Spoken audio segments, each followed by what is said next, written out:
once you get used to it. And I think it is the kindest, most respectful way to like walk through this world, to never assume a pronoun for anyone until they have told you. And it just is easier and easier to do with practice. That's my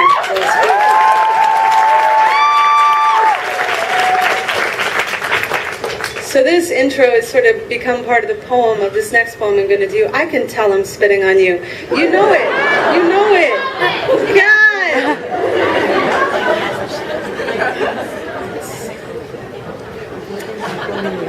I just get so riled up, you know. I'm like a dragon. It just... Yeah. Okay. So when I was a little kid, my grandmother's name is Faye. My middle name is Faye. And when I was a little kid, I was... Excuse me? My grandmother's name is Faye. Oh, that's so... I wonder if we're related. We may have the same grandma. We should talk. And so I was so worried that everyone would figure out, if people knew that my middle name was Faye, they would figure out that they could rearrange the letters of my name and my initials, and it would spell F-A-G. That's how scared I was that people were going to figure me out. And years ago, we were doing this, my grandma, okay, so let me tell you something about my grandma, Faye. She was so fucking loud, and she cursed all the time, and she never ever held back what she was feeling. Anything that she felt, she would say. She was like, you know, a spoken word artist without the time limit, you know. But I remember being very young and feeling so safe around her, because I knew that whatever was true for her, she would say it, even if she was pissed off. And that was always just... That always creates safety for me. I always feel safe with people saying what they feel. And I loved her so much. And years ago, we were doing this protest, an anti-war protest in Colorado, and a bunch of us were shaving our heads in protest of the war.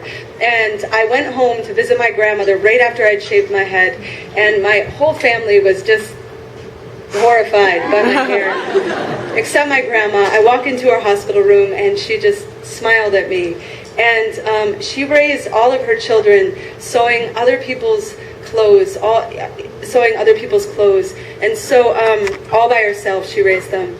And when she died, I inherited her thimble collection, and when I got them in the mail, I used to put them on the ends of my fingers, and I would type my poems with her thimbles on the ends of my fingers. And I've been, yeah. Anyway, she's who I'm talking about at the beginning of this one.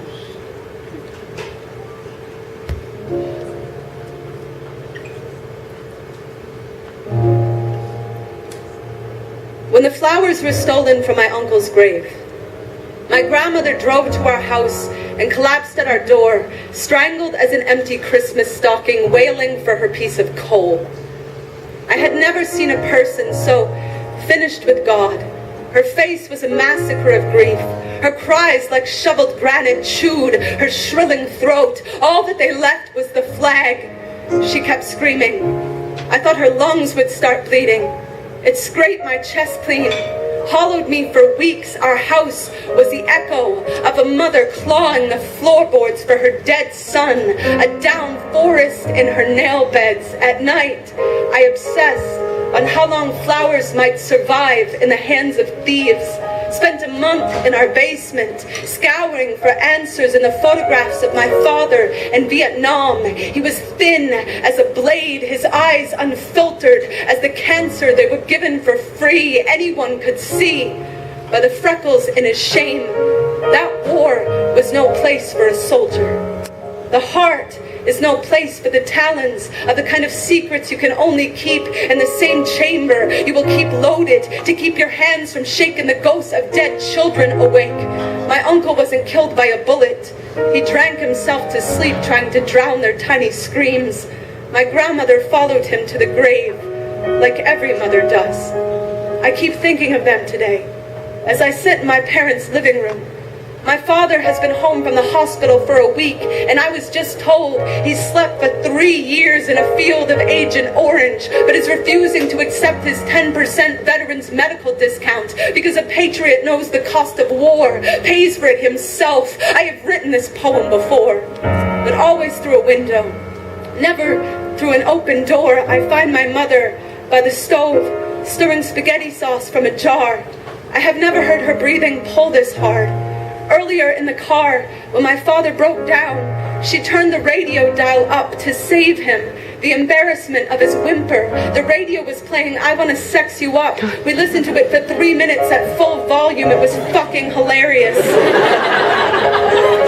How none of us heard a word. I don't hear the words anymore.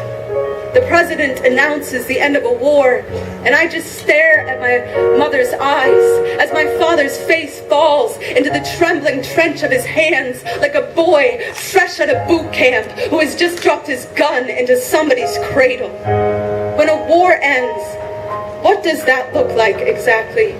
Do the cells in the body stop detonating themselves? Does the orphanage stop screaming for its mother when the sand in the desert has been melted down to glass and our reflection is not something we can stand to look at? Does the white flag make for a perfect blindfold?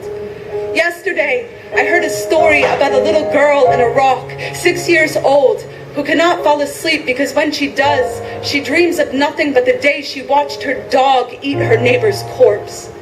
If you told her the war is over, do you think she'd sleep? She's seen teeth chew through a rib cage and swallow a heart. And I can buy dog tags at the mall. I can buy camouflage at the Gap.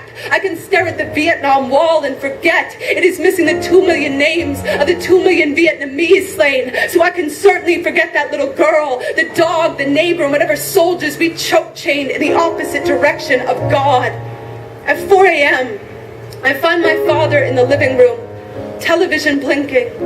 The newscaster says the number of U.S. soldiers who were killed this month at war was outdone by the number who came home and committed suicide. Outside, there was a flag waving from our front door. My father picked it out as carefully as he picked out my name. I want to tell him I still build my spine from the clothesline that holds his work shirts, but I know I'd start crying. I am exactly like him. We both have wrinkles around our eyes, 100 years older than our age. We both carry ourselves like an ambulance with someone dead inside, still think we might get there in time. I didn't get here in time. This house echoes like an empty canteen.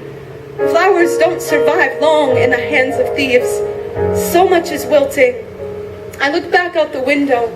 My father's flag is aglow in the moonlight. I remember something I was told many years ago. I was told in World War II, 80% of U.S. soldiers could not bring themselves to kill an enemy soldier they found sleeping. Sleeping. I want to ask my father if he thinks that's true. But I know he won't sleep if I do. And he needs to sleep. God knows. We all do.